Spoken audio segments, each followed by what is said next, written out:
Hello दोस्तों, कैसे आप सभी लोगों का स्वागत है आप सभी का आपके अपने चैनल शॉर्ट हैंड बाय अनुसर पर।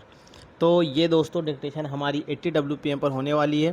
ठीक है, अगर आपने इससे पहले की वीडियोस नहीं देखी हो तो प्लीज़ उसको जाइए, डिक्टेशन करिए, उसको ट्रांसक्राइब करिए, वापस से आकर डिक्टेशन करिए। ठीक है, क्योंकि हमारे चैनल पर तरह तरह के जो है दैनिक जागरण की संपादकीय, जनसत्ता की संपादकीय डाली जाती है। तो आप लोग प्लीज़ जुड़ना मत भूलिए। चलिए डिक्टेशन स्टार्ट होगी अगले 5 सेकेंड में। Ready, start. दुनिया में जहाँ भी पर्यावरण संरक्षण के सवाल को हाशिए पर छोड़कर बेलगाम विकास को प्राथमिकता देने की प्रवृत्ति हावी हुई है, वहाँ इसके बहुस्तरीय खामियाजे सामने आए।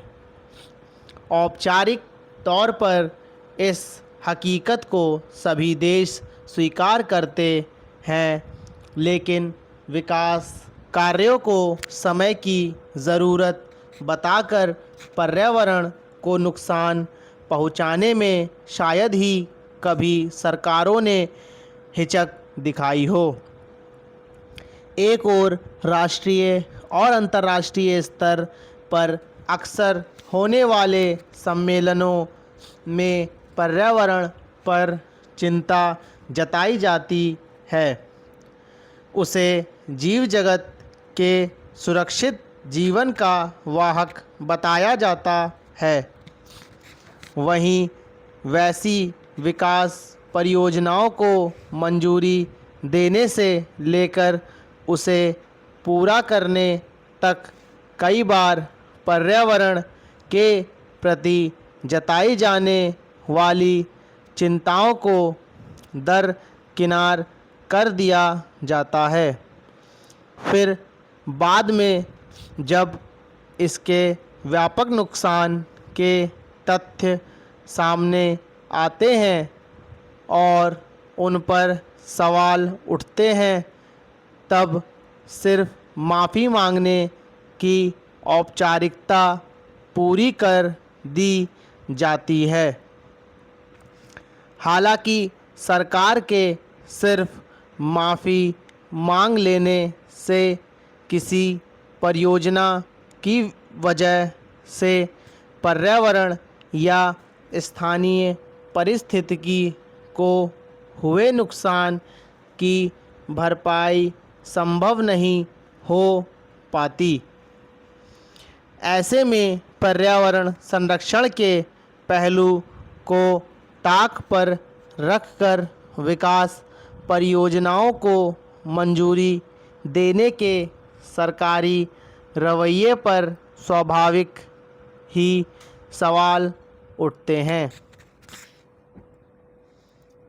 इसी संदर्भ में सुप्रीम कोर्ट ने बुधवार को अपने एक अहम फैसले में कहा है कि पर्यावरण को नुकसान पहुंचा देने के बाद माफ़ी मांगने की व्यवस्था गलत है और भविष्य में कोई भी कंपनी पहले इजाज़त लिए बिना अपना काम शुरू नहीं कर पाएगी।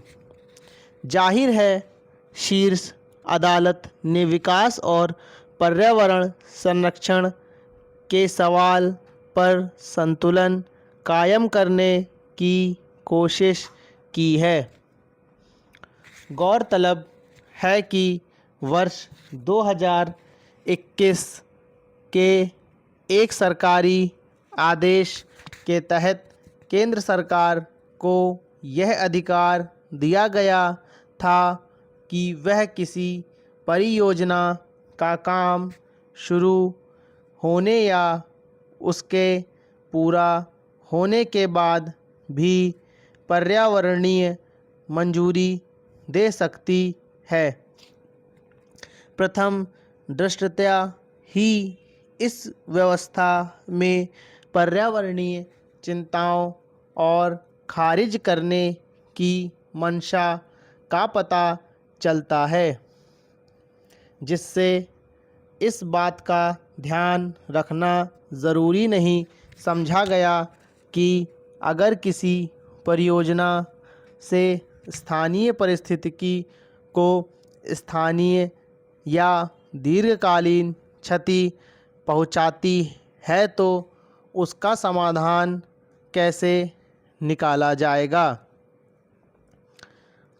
यही वजह है कि सुप्रीम कोर्ट ने इस आदेश को रद्द कर दिया। हालांकि अदालत ने यह फैसला केवल भविष्य में लागू होने वाली परियोजनाओं के संदर्भ में दिया है। पहले मंजूरी पा चुकी परियोजनाएं इससे प्रभावित नहीं होंगी। इसलिए यह सवाल बना रहेगा कि पिछले करीब 5 वर्षों के दौरान पर्यावरण पर पड़ने वाले विपरीत असर के पहलू को दरकिनार करके जिन परियोजनाओं को पूरा होने दिया गया और बाद में पर्यावरणीय मंजूरी दी गई, उसके पीछे सरकार की क्या मंशा थी। इस मामले पर लंबे समय से बहस होती रही है। धन्यवाद।